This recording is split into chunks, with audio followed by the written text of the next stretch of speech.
Et yo salut tout le monde, c'est HMFR, j'espère que vous allez bien, moi ça va nickel. Aujourd'hui on se retrouve pour une toute nouvelle vidéo sur War Robot un peu spéciale, puisqu'on va tout simplement en fait parler des vaisseaux mères, tout ça. Un abonné m'a demandé de faire une petite vidéo tuto où je vous parle de tout ça, comment ça fonctionne et tout, je vous donne en même temps mes petites astuces.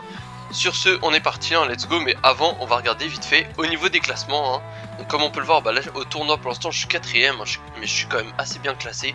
Mais ne vous inquiétez pas, hein, je vais me la tuer et je vais tout faire dans tous les cas pour carrément passer cette étape assez rapidement.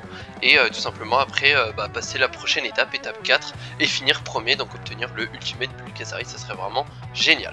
Donc si vous voulez pas rater la suite, hein, je vous conseille de vous abonner, liker, partager, ça soutient énormément la chaîne, surtout qu'on rush les 700 abonnés, ça ferait vraiment très plaisir.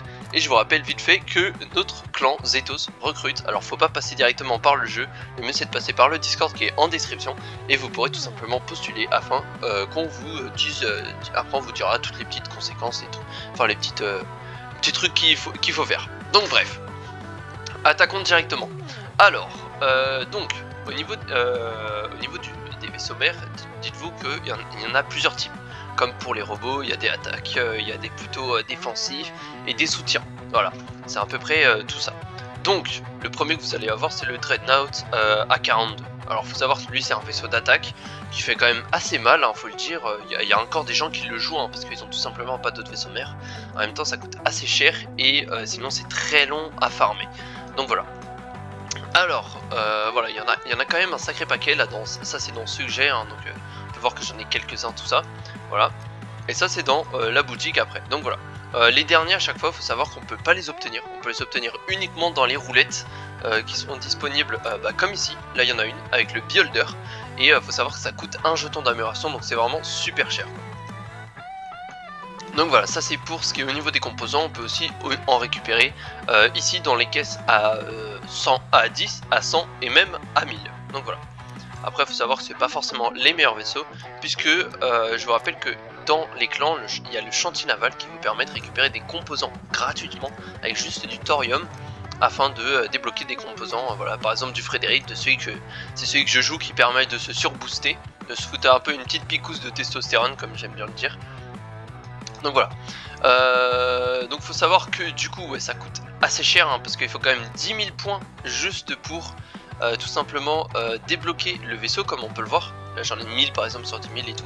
Mais après ça coûte en même temps après d'autres points pour pouvoir le level up, parce que oui je peux vous le dire, hein, un vaisseau qui est pas maxé c'est nul, hein, c'est nul, hein, il n'y a pas de ah ouais c'est quand même fort tout ça. Non non, franchement vous prenez la Monkel level 3, ça sera même pas plus puissant que le Dreadnought A42 qui est déjà level 15 quoi. Parce que voilà, je vais y revenir plus tard, il y a quand même plusieurs petits trucs qui font que il sera moins fort. Donc voilà.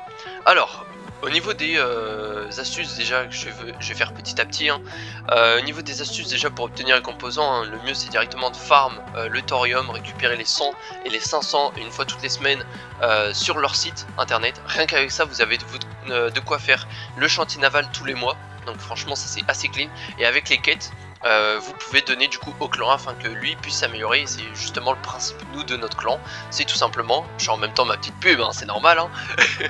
Mais grosso modo on vous laisse faire le chantier naval, mais par contre il faut que vous nous donniez ces 4000 de thorium par fin de saison, sinon vous serez ban.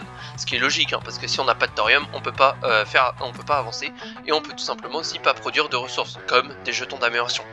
Donc voilà, parce qu'on est quand même à 4700 par jour, ça pique. Donc bref, voilà, ça c'est au niveau des composants, et c'est vraiment le truc le plus simple, hein. Le thorium, chantier naval, faut foncer dès que vous en avez. Et une fois que c'est fait, après faut balancer dans le clan, ou même le mieux c'est faire un peu des deux à chaque fois. Voilà, pour que le clan puisse en même temps en recevoir et pas qu'il ait tout en fin de saison, parce que sinon il pourra jamais se payer à chaque fois les coûts en ressources qu'il a besoin. Ok, donc ça c'est au niveau des composants. Maintenant on va parler à amélioration.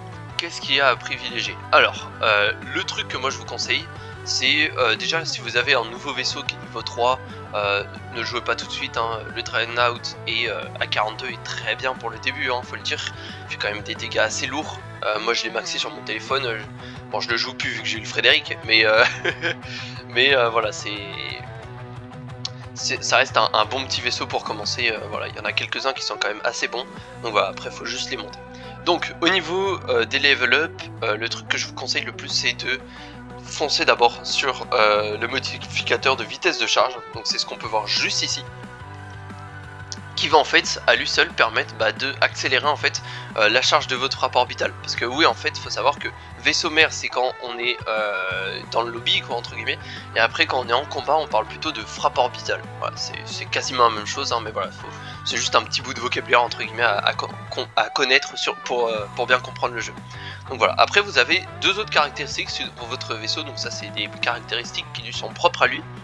Donc vous avez, moi par exemple sur le Frédéric, le bonus de dégâts et le bonus de vitesse indépendant. Donc ce que je vous conseille, c'est de faire, vous monter en priorité déjà à moitié ou un tiers, en fonction de vos points que vous avez, directement le modificateur de vitesse de charge. Et une fois que ça c'est fait, vous commencez à monter un peu les autres, mais genre un tiers aussi. Si vous avez fait la moitié du modificateur de vitesse de charge, vous faites un tiers en bas, ok. C'est comme ça en fait, parce que oui, en fait si votre modificateur de charge est à fond, ok, vous allez l'avoir très rapidement votre vaisseau, mais s'il fait pas de dégâts, ça n'a aucun intérêt. Donc voilà, en fait c'est toute une question, c'est une petite question d'équilibre en fait. Donc ça c'est pas très compliqué à mettre en place, à comprendre. Vous allez vous en rendre compte dans tous les cas dès que vous avez monté votre premier vaisseau, vous allez vous dire ah ouais, là j'ai peut-être un peu trop maxé sur celui-là, la bonus de charge, du coup il fait pas assez de dégâts, c'est pas intéressant. Donc voilà. Maintenant on va passer à un des trucs qui est pour moi peut-être le plus compliqué à comprendre et le plus bête qu'ils ont fait, parce qu'il faut savoir qu'avant on pouvait changer les tourelles inter-vaisseaux, donc ça c'était vraiment cool. Maintenant on peut plus, elles sont fixes, donc là-dessus il faut faire vraiment gaffe, surtout quand vous débutez, que vous venez d'avoir le chantier naval et que vous avez vos premières tourelles. Il faut savoir que les tourelles, encore une fois, on les a ici, dans la roulette, un jeton, ou sinon... Enfin, c'est pour avoir en tout cas les dernières, donc les plus OP, faut le dire, entre celle qui augmente de 50% vos dégâts, la Sonic qui fait, je crois, 80 000 dégâts pas réparables. Enfin voilà, c'est des monstres, faut le dire. Voilà, sinon après vous pouvez acheter les tourelles de base, mais ça sert à rien, très clairement vous les avez déjà de base sur votre vaisseau. Et après voilà, ça coûte des jetons d'amélioration, donc voilà, ça en coûte 2. Donc limite en fait, autant essayer d'avoir le nouveau vaisseau. Qui sort à chaque fois pour essayer en même temps de choper une des dernières tourelles, quoi. Ça peut être assez intéressant. Donc voilà. Mais du coup, faut savoir que si par exemple là j'essaye de la changer, tu vois, vous voyez, là ça me met une croix, donc ça veut dire qu'en fait ça va supprimer mon ancienne tourelle pour en mettre une nouvelle. Mais quand je vous dis supprimer, c'est pas elle va retourner dans votre inventaire. Pardon. C'est pas elle va retourner dans votre inventaire, elle va tout simplement en fait disparaître de votre compte et c'est une nouvelle qui va la remplacer. Donc là-dessus, faut faire vraiment gaffe à ce que vous faites et à pas supprimer une T4 en tourelle, ça serait vraiment bête. Parce que là, je vous avoue, vu le prix qu'une seule ça coûte et en plus la chance qu'il faut pour avoir les méta, enfin les nouvelles, ouais, donc les méta, parce que ça se fait pas nerf des tourelles, faut le savoir, quasiment pas. Sauf celles qui étaient vraiment trop OP, comme le Durability Extend. Enfin voilà, ça c'était vraiment très fort, mais voilà.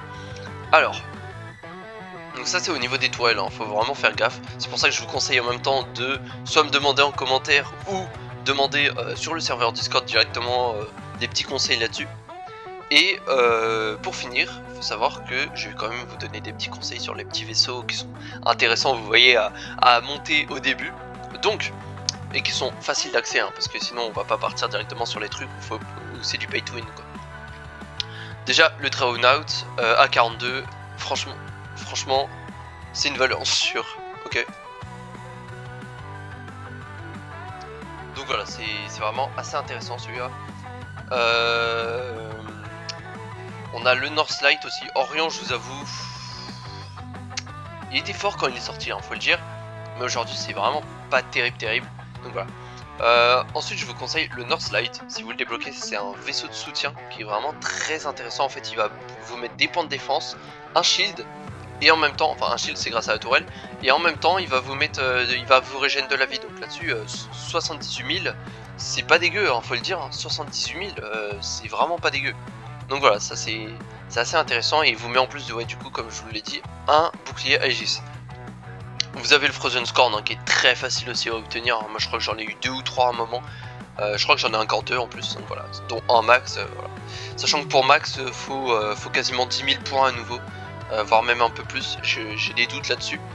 Mais il me semble que c'est peut-être même un peu plus de 10 000 points, donc voilà, c'est en fait vous débloquez le vaisseau 10 000 points et il faut à nouveau 10 000 de plus pour pouvoir le max, donc c'est assez long.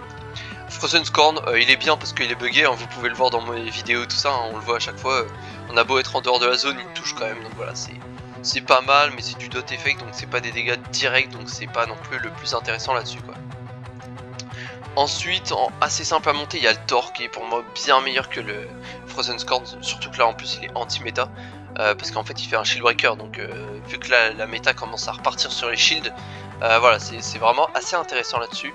Et il fait quand même très mal, hein, faut le dire, déjà c'est 8 secondes avec shield breaker et 14 800 dégâts par seconde où le mec va rester dedans. Donc je vous laisse faire le calcul, le Frozen Scorn devient directement bien moins intéressant que le Thor. Après voilà, le Thor on est vraiment sur un vaisseau 100% attaque, le Frozen Scorn on est un peu entre les deux quoi. C'est de l'attaque mais en même temps c'est de l'assist quoi. Donc voilà, Paladin après il est assez facile aussi mais ça commence à être un peu plus compliqué déjà à obtenir. Lui c'est du full shield, Kel c'est un anti-titan mais pas si terrible que ça, on en voit très peu. Avalon, le meilleur vaisseau soutien de heal entre guillemets qui est sorti sur le jeu. Donc voilà, ça c'est vraiment un sacré vaisseau, si vous pouvez le choper c'est vraiment pas mal au début. Donc voilà, c'est vraiment un truc assez sympathique. Dans tous les cas les plus anciens de la chaîne on peut le voir, hein, je jouais énormément. Et après on va passer dans ceux que j'ai pas, hein. Donc il y a le roulette aussi, c'est juste du dot effect quoi, c'est pas terrible. Mute je connais même pas, il me semble que ça bloque les capacités, tout ça, ça peut être intéressant voilà, mais c'est ça tout. En fait faut se dire que du Bifrost jusqu'au Paladin, ouais, c'est des vaisseaux Paladin exclu, hein, donc Paladin il est un peu entre les deux en fait. C'est des vaisseaux quand même qui sont très compliqués à obtenir. Voilà, hormis Thorium, mais bon ça se fait tellement lentement que je vais vous dire que bah voilà, ça va vous prendre des mois et des mois avant de les débloquer. Et de les max, je vous en parle même pas, ça risque de prendre plus d'1 an. Donc voilà, c'est vraiment très compliqué alors que les autres vaisseaux, bah, vous pouvez les obtenir dans les caisses. Et là-dessus c'est quand même beaucoup plus simple, hein. Là comme on peut le voir, bah, rien que dans une caisse à 100, bon ok il y a l'Avalon, voilà il y a ceux-là aussi. Mais bah, en plus pour moi c'est même pas les meilleurs je trouve, donc voilà c'est pas incroyable. Et le Monarque j'en ai pas parlé hein, parce que c'est un vaisseau totalement oublié qu'on croit jamais et que personne n'a quasiment, parce que c'est du T3 et quasiment personne n'a un vaisseau T3 là en vaisseau T3, donc voilà. Et bah écoutez, j'espère que cette vidéo tuto vous aura plu, hein. Si vous avez d'autres questions en plus sur ce sujet, n'hésitez vraiment pas à me le dire en commentaire, n'hésitez pas aussi à me dire d'autres idées de petits tutos que vous aimeriez avoir, drone, voilà, tout ce que vous voulez. Franchement, moi ça me déplaît pas de faire ce genre de petites vidéos. Et je pense aussi reprendre du coup les vidéos de tier list. Dites-moi si ça vous plaisait, tout ça, afin de voir si vraiment ça vaut le coup d'en refaire. Et bah écoutez, sur ce, n'oubliez vraiment pas de liker, vous abonner et like. Waouh, c'est pas très grave, ça soutient énormément la chaîne. Moi je vous dis à la prochaine, ciao ciao, c'était TOSHFR, allez topette.